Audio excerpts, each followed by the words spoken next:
บัดนี้ฟังเสียงปืนลั่นตึงอยู่กำไฟทางเขมร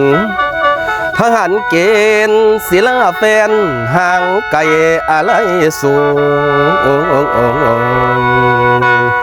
น้ำตาผู้น้องแก้มบ่มีคำเสียวเอาต่อนั่งกอดเข้ากลมก็ซอใจห่วงหลังห่วงหน้าทหารกาสิสั่งนางเจ้าผู้ผัวดอกตั้งขออย่าอยู่เด้อเป็นสุขอย่าสิมีความทุกข์ให้อยู่ดีมีแห้งนอง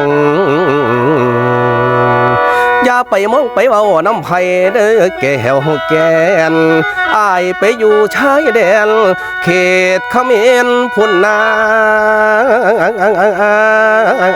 ให้คอยถามพี่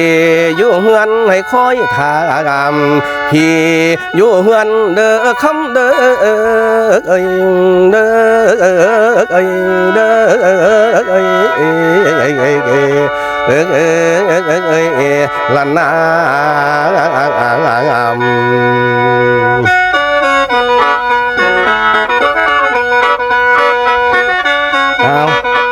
ฝากพี่น้องสุขุสุขคนเด้อช่วงนี้เป็นกำลังแรงใจให้ทหารหันสุขุสุขคนนะครับใครร้านไทยใครลูกดาวแดนไทยใครก็ตามลุกลามเขตไทยคอยอยู่แผ่นดินแหลมทองใครจองต้องเป็นศัตรูทหารของไทยคอยดูไม่ให้ใครเข้ามาลุกลานแผ่นดินไทยทุกคนช่วยกันห่วงแหน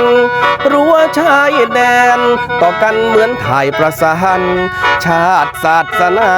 พระมหากษัตริย์ยืนนาน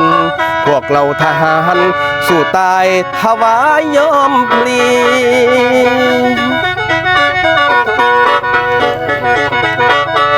อยู่ดีเด้อสาวนางลา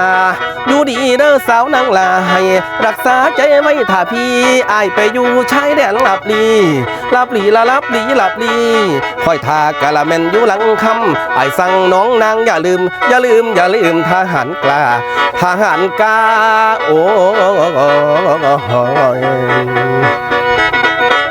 เจ้าอยู่แนวล่างให้สวดมนต์พี่ไปให้พ้นอันตรายอย่าไปยุ่งผู้ชายมันไม่ดีให้คิดถึงพี่คนดีเขี้ยวพี่อยู่ชายแดนไม่แลเลี้ยวยิ่งใดอีกเลยน้องนางมีต่างพี่เสียมาขอน้องคันมีท้องไอ้สิขอแต่งออกทหารก็คงบ่กันแกงกันแก่ละกันแก่กันแกงกันแก่ละกันแก่กันแกง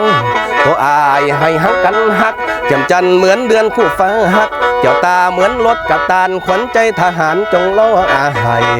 จงรออาเจ้าอยู่แนวล่างให้สวดมนต์พี่ไปให้พ้นอันตรายอย่าไปยุ่งผู้ชายมันไม่ดีให้คิดถึงพี่คนเดียวพี่อยู่ชายแดนไม่แลเลี้ยวยิ่งใดอีกเลยน้องนางพี่ต่างพี่เสียมาขอน้องคันมีท้องไอ้สิขอแต่งออกทหารก็คงบ่กันแกงกันแก่ละกันแก่กันแกงตัวอายให้ฮักกันฮักแจ่มจันเหมือนเดือนคู่ฟ้าฮักเจ้าตาเหมือนรถกระตังขวัญใจทหารจงรออาให้จงรออายเ